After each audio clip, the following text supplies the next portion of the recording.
So whatever became of the 1990s internet? And where is the solipsy of loss and security under the allegedly poor management, actually fact of lack thereof, of our modern cyberspace?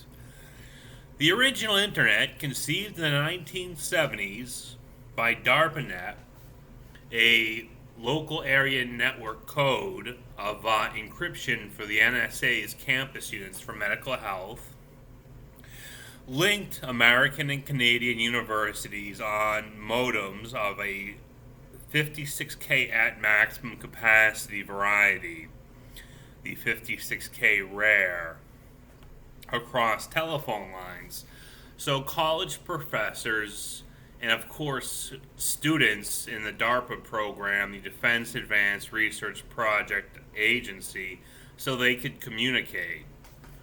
The first writing spectrums for open use, your modern browser, was called a cafe office server, named after the waiters and waitresses at the cafeteria dining halls at exclusive and co-op schools, particularly in New England and the Mid-Atlantic, but also the Midwest.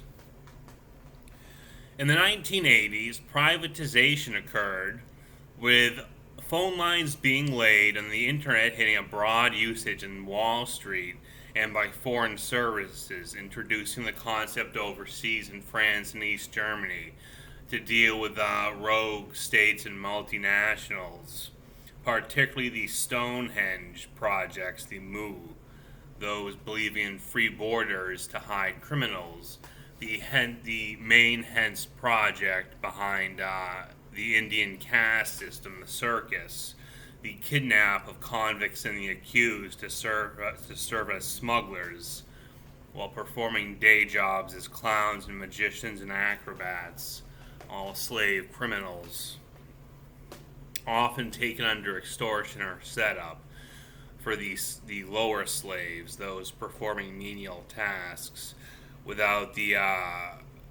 hand-to-hand or criminal warrior nowise to escape their slavery. So in the 1990s, the internet became a global phenom managed by the People's Republic of Communist China, with the Berlin Wall having fallen and the Soviets having beaten the KGB, the practice of espionage in the Russian or Slavic states, forbidden since the 19th century.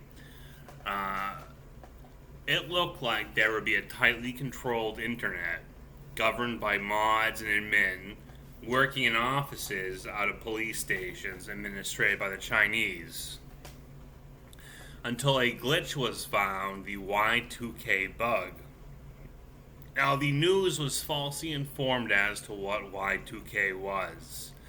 They were told it was a mass crash of all servers. In reality, it was possible to set the clock on your home computer back or forward to fake a timestamp or your own location, a computer hacking offense, first discovered through demographic and demonstration software, the censuses, and the sample shareware, later discovered through security encryptions, bank codes, etc.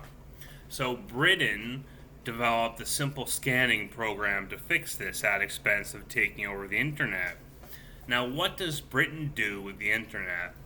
The British Empire has never had a concept of management. It's a chaotic empire made of criminal contracts taken as a mercenary. Canada, Britain, North Ireland, even Ireland, but especially Australia and Polynesia and New Zealand, to perform intelligence hits based on bets cast by the wealthy around the world. Britain maintains its international influence through the super wealthy betting on the outcomes of wars, marriages, sports events, encouraged to rig, female gamblers, if gambling personally or placing through men, removing entire spectrums of betting through a disaster. That is the mercenary contract philosophy of the British. So essentially, there is no management to the internet since Y2K. Everybody kind of does what they want, and there's no cop to take a physical obstruction, that means you're in one place, and apply it to a charge elsewhere. And with cell phones and standard lines phones, a kidnap is impossible to prove corrections or law or courts based on foreign statute. Your local police will always train for their local law, so you can't kidnap people for the circus.